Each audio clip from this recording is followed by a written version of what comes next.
विद्यार्थियों नमस्कार। हम मोहन राकेश के नाटक लहरों का राजहंस पढ़ रहे हैं। लहरों का राजहंस नाटक मोहन राकेश का एक प्रतीकात्मक नाटक है। राकेश की ये कुशलता रही है कि उनके नाटक हैं वे कविता की तरह अर्थ विस्तार करते हैं और बहुत जगह तो बिंबात्मक भी है। अश्वघोष के सौंदरनंद या सौंदरानंद जो कृति है संस्कृत की, उसकी कथा वस्तु का आधार बना करके नाटक रचा गया। भगवान बुद्ध, जिनका मूल नाम सिद्धार्थ था, सिद्धार्थ के पिता शुद्धोधन की 2 रानियां थी, महामाया जिनके पुत्र बुद्ध हुए, और उनकी दूसरी रानी महाप्रजावती, या कहीं कहीं इनका नाम गौतमी मिलता है। गौतमी के पुत्र का नाम नंद है और माया देवी के पुत्र का नाम बुद्ध है। सिद्धार्थ है, जाके चल के बुद्ध बने। बुद्ध के जन्म के समय उनकी जो माँ है माया देवी, उनका निधन हो गया और फिर गौतमी ने या महाप्रजावती ने बुद्ध का पालन पोषण किया, इसीलिए बुद्ध है वह गौतम भी कहलाए, आज भी गौतम बुद्ध कहे जाता है। गौतम बुद्ध के सौतेले भाई यानी महाप्रजावती के पुत्र नंद और उनकी पत्नी सुंदरी, इनके भीतर का द्वंद्व, नंद हैं वे अपनी रानी, अपनी पत्नी सुंदरी की सौंदर्य, यौवन और भौतिक विलास के प्रति भी आकृष्ट हैं। दूसरी ओर उनके मन में बुद्ध द्वारा प्रवर्तित जो निवृत्ति पथ है, परलोक के सुधार की जो कामना है, वह भी अंतराविष्ट है। इन दोनों के बीच द्वंद्व, ये राग और विराग के बीच का जो द्वंद्व है, ये निवृत्ति और प्रवृत्ति के बीच का जो संघर्ष है, वह इस नाटक में चित्रित हुआ है। सुंदरी, पृष्ठभूमि यह है कि सुंदरी उस दिन कामोत्सव का आयोजन करती है जिस दिन बुद्ध की पत्नी यशोधरा बौद्ध धर्म में दीक्षित होने वाली है, दीक्षा लेने वाली है, भिक्षुणी बनने वाली है। उसी दिन वह कामोत्सव का आयोजन करती हैं। और नाटक में जगह जगह भावी घटनाओं के संकेत हैं। अलका ने धूल भरा आकाश और इस तरह का जो सपना देखा, इस संदर्भ में हम चर्चा कर रहे थे। अलका कह रही थी कि प्रभात में नींद टूटने से पहले देखा था सपना, और प्रभात के सपने सच नहीं होते देवी। सूखा सरोवर, पत्रहीन वृक्ष और धूल भरा आकाश, जो अलका ने देखा, सुंदरी की सखी ने, सेविका ने, अलका ने जो सपना देखा, वो आगे चल करके और यथार्थ भी होने वाला है, सच भी होने वाला है। अलका प्रश्न करे कि सुबह के देखे हुए सपने सच होते हैं, इस लोक मान्यता के विषय में आपका क्या कहना है? तो सुंदरी कहती है, सुना है सच होते हैं, मैंने भी सुन रखा है कि जो सपने हम सुबह के वक्त देखते हैं वे सच होते हैं, इसीलिए तो उपाय करना होगा, अन्यथा यह न हो कि कल को तू भी भिक्षुणी का वेश धारण करने की बात सोचने लगे। अलका कहती, मैं और भिक्षुणी का वेश? नहीं, मैं तो ये बात सोच भी नहीं सकती। मैं तो यही सोचकर सिहर जाती हूँ कि कल सच, कल भिक्षुणी के वेश में देवी यशोधरा कैसी लगेंगी देवी। देखिए, देवी शब्द के दोनों रूप इस वाक्य में है। यशोधरा, देवी यशोधरा लिखा है तो देवी में बड़ी मात्रा है, और फिर आगे जो देवी लिखा है उसमें छोटी मात्रा है। संस्कृत में जो ईकारांत शब्द हैं,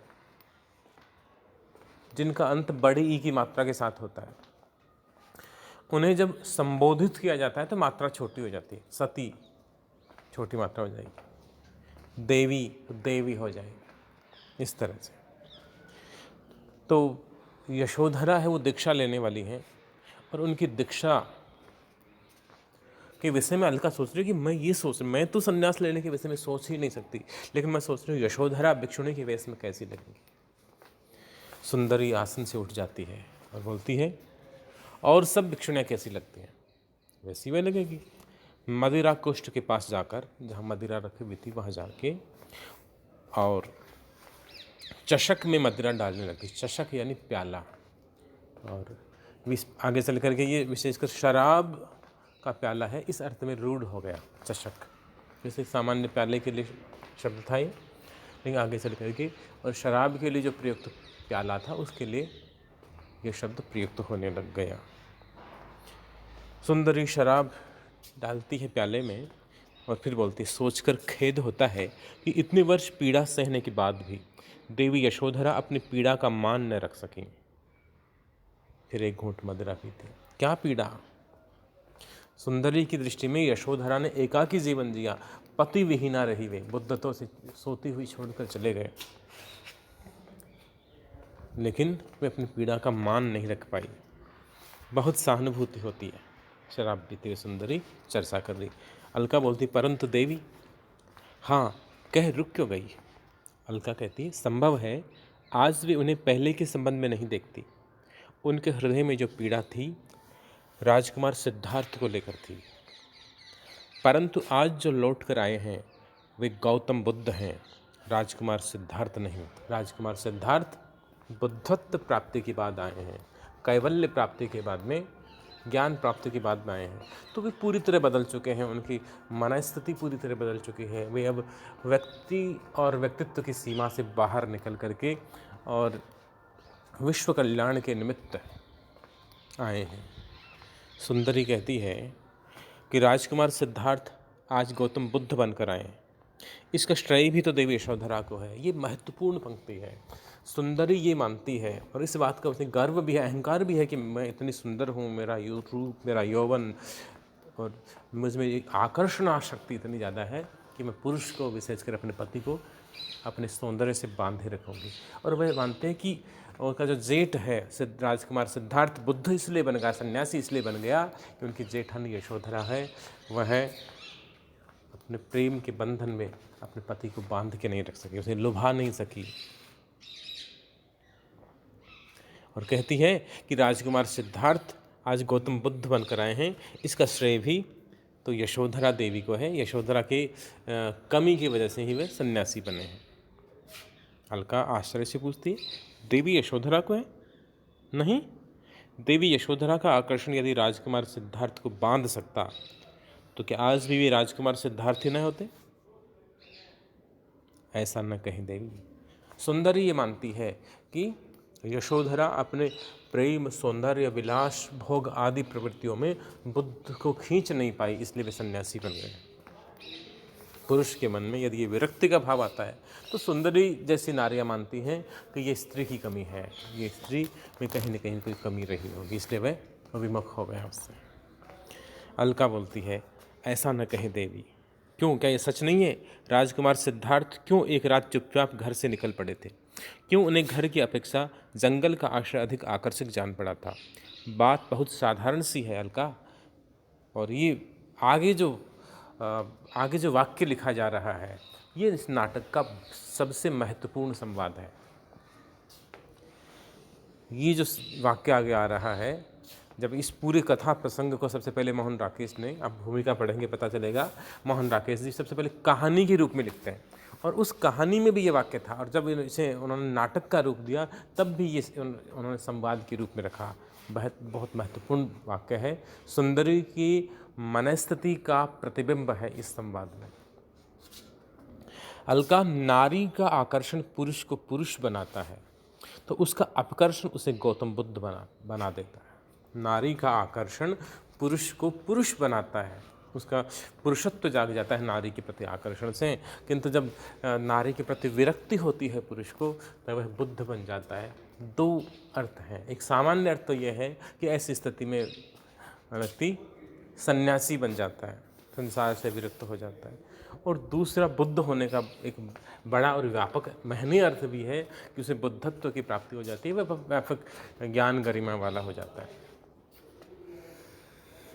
एक घूंट में चषक खाली करके रख देती है। ये वास्तव में सुंदरी का दृष्टिकोण है कि यदि स्त्री के प्रति आकर्षण होना चाहिए ताकि पुरुष पुरुष बना रहे, वह इसके इशारों पर नाचता रहे, और यदि कोई पुरुष है वो अपनी पत्नी के प्रति आकृष्ट नहीं हो पाता, अपनी जीवन संगिनी के आकर्षण में बंध के नहीं रह पाता, तो फिर वह विरक्त हो जाएगा, सांसारिकता से भी विमुख हो जाएगा, ऐसा सुंदरी मानती है। अलका कहती है, आप कहना चाहती हैं कि उन्होंने जो बोध प्राप्त किया है, जो उन्होंने ज्ञान प्राप्त किया, वह भी? सुंदरी बात बीच में काट कर बोलती, उन्होंने बोध प्राप्त किया है, कामनाओं को जीता है। कामनाएं, इच्छाओं को जीत लिया, उनके मन में अब कोई इच्छा ही नहीं रही, ठीक है। परंतु मैं जानना चाहती हूँ कि कामनाओं को जीता जाए, यह भी क्या मन की एक कामना नहीं? हम कामनाओं को जीत ले, ये भी तो एक कामना है, ये कर ले, जो भी कुछ किए जाने की जो इच्छा, वो कामना ही तो है। और ऐसी कामना किसी के मन में क्यों जागती है? अलका कहती है, तो फिर उन्हें लेकर प्रजा के बच्चों बूढ़ों तक में क्यों इतना उत्साह है? यदि बुद्ध ने कोई महत्वपूर्ण काम नहीं किया, अनूठा काम नहीं किया, तो ऐसा उत्साह उनमें क्यों है? क्यों संध्या होते ही वे उनका उपदेश सुनते ही नदी तट की ओर उमड़ पड़ते हैं? सुंदरी कहती है कि बुद्ध के, अलका प्रश्न उठा रही है कि यदि बुद्ध ने कोई अनूठा या अद्भुत काम नहीं किया है, बुद्धत्व प्राप्त करके, बौद्ध प्राप्त करके, यदि वे संबोधि बनकर उन्होंने कोई विशेष उपलब्धि नहीं हासिल की है, तो फिर जनता में उनके प्रति इतना आकर्षण क्यों है? तो सुंदरी कहती है, इसलिए कि बहुत दिन एकतार जीवन बिताकर लोग अपने से ऊब जाते हैं। एक जैसी ज़िंदगी बिताते बिताते लोग ऊब जाते हैं। तब जहाँ भी कुछ नवीनता दिखाई दे, उसी ओर वे उमड़ पड़ते हैं। ये उत्साह दूध फेन का उबाल है, जैसे दूध उफनता है, दूध के झाग, और यदि उन्हें उबलने का अवसर मिले, बाहर निकलने की कोशिश करते हैं, वे वरना अपने आप शांत हो जाते हैं। ऐसे ही क्षणिक होता है उत्साह, 4 दिन रहेगा फिर शांत हो जाएगा। बाहर उद्यान से हंसों का स्वर, हंसों के बोलने का स्वर आता है तथा उनके पंखों की फड़फड़ाहट सुनाई देती है। अलका कहती है, परंतु इससे पहले क्यों नहीं कभी? 4 दिन तक ये उत्साह रहेगा, इससे पहले क्यों नहीं? सुंदरी बोलती, ठहर सुन, उतरती रात में राजहंसों का कलरव कैसे मन को खींचता है। ये जो राजहंस बोल रहे हैं, इन राजहंसों का जो कलरव है, वो इस ढलती रात में किस तरह मन को खींच रहा है। हंस बोल रहे हैं और सुंदरी कह रही है कि ये मन को किस तरह से खींच रहा है। ये यहाँ देखिए, पूरा नाटक अपने प्रतिकार्थ में एक गहरा अर्थ देता है। ये राजहंस, नाटक का नाम ही लहरों के राजहंस। ये राजहंस क्या है? ये राजहंस हैं नंद। कौन? सुंदरी का पति राजकुमार नंद राजहंस है, स्वयं सुंदरी राजहंस है। और एक सीमा तक अलका आदि को भी मान ले। और लहरें क्या है? लहरें हैं जीवन की परिस्थितियां। हंस उधर ही बहता है जिधर लहरें बहा के ले जाती, लहरों का बहाव है, उधर ही हंस बहता है। लहरों के खिलाफ तैरने वाले हंस कोई गिने चुने मिलेंगे दुनिया में, सब लहरों के साथ बहते हैं। तो यहाँ जो लहरों का राजहंस, ये जो नाटक का शीर्षक है, यह भी स्पष्ट होता है। धीरे धीरे आगे कथा का प्रतिकार तो और बढ़ेगा आगे। राजहंसों का कलरव कैसे मन को खींचता है? अलका कहती है, कुछ अव्यवस्थित होकर के। आपको ऐसा नहीं लगा जैसे सुंदरी बोल नहीं चुपचाप सुन, बोल नहीं चुपचाप सुन, इस स्वर की कहीं तुलना है? कह नहीं सकती। जैसे अलका कह रहे हैं, आपको इनका बोलना ऐसा नहीं लगा जैसा कुछ कहना चाहते हैं, लेकिन सुंदरी जैसी नारियां सुना कब करती, उन्हें अपना प्रभुत्व चाहिए। और कोई सामान्य व्यक्ति, कोई छोटा व्यक्ति, कोई तुच्छ व्यक्ति, कोई साधारण व्यक्ति उनके सामने बोले, ये उन्हें स्वीकार नहीं। तो उतना ही बोले नपातुला जितना सुंदरी जैसी नारियां या प्रभुत्वशाली वर्ग है वो सुनना चाहें। कह नहीं सकती क्या अधिक सुंदर है। ओस से लदे कमलों के बीच राजहंसों के इस जोड़े की किलोल। ये राजहंसों का जोड़ा आप देखना प्रतीक भी है स्वयं सुंदरी और नंद का। राजहंसों के इस जोड़े की किलोल या झुटपटे के अंधेरे में दूर से सुनाई देता इनका कूजन। ये जो राजहंस हैं वे ओस से नहाए हुए जो कमल पत्र हैं उनके बीच जो कल्लोल कर रहे हैं, जोड़ा आपस में क्रीड़ाएँ कर रहे हैं, वे क्रीड़ाएँ अधिक सुंदर हैं, या फिर ये जो दूर से इनकी आवाज़ें आ रही हैं क्रीड़ाओं की, वह अधिक सुंदर है।